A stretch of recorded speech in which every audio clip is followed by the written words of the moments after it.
If you're ignorant about rights, or if you're, say if you're ignorant about doing something wrong, but you do kill lots of people, you still violated human rights. You could express what you want to express, but you need to be responsible for your words. There are places where we need to start with the letter of the law and really change that, because there is legal condoning of discrimination.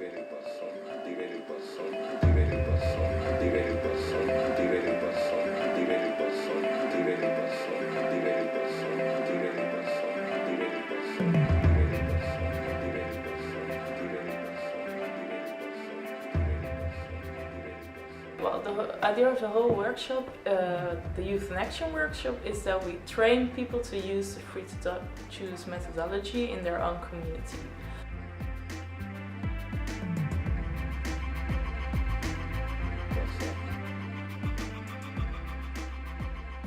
The idea of free to choose is that we show youngsters video clips of issues in different communities wherein there are conflicting human rights. So, for example, we just saw a video about neo-Nazis demonstrating in front of a synagogue. And there you can question, can neo-Nazis demonstrate in front of a synagogue? Is this the freedom of speech, freedom to demonstrate, freedom of assembly, or are they discriminating people?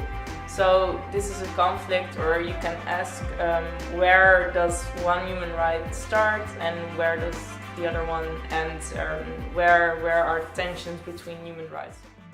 With our past, I'm not for that, and I think there should be rules, because if I tolerate the intolerant, then I'm also intolerant. But I do believe we should allow opinions even if we deeply believe they are completely wrong.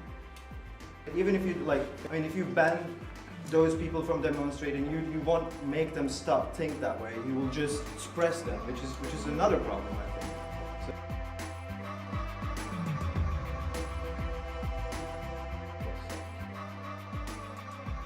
Right now they are searching the newspapers, so we have 6 or 7 different English newspapers for a conflicting human rights situations. So they look at what is in the news right now, and they see if they can find a situation wherein there are human rights that are conflicting with each other, or that have some kind of tension between them. So they get a feeling of what kind of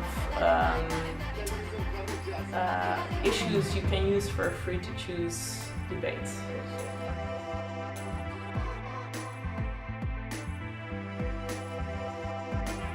We're going out to get some interviews from people on the streets to ask them about human rights.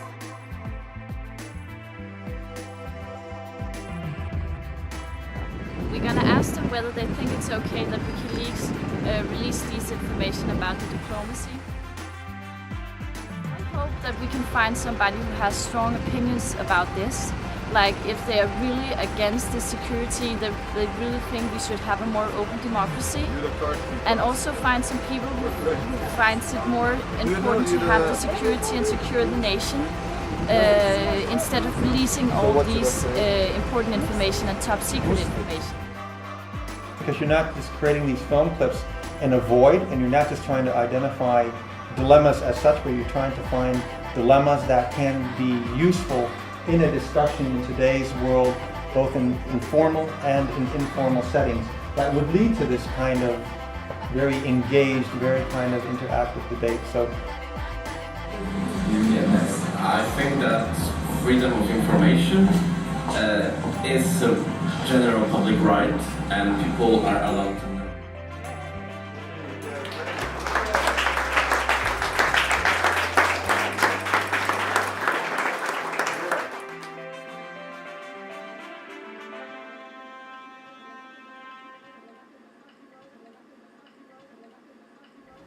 What has happened in the past was something we all share, and doing it in the Anne Frank house is something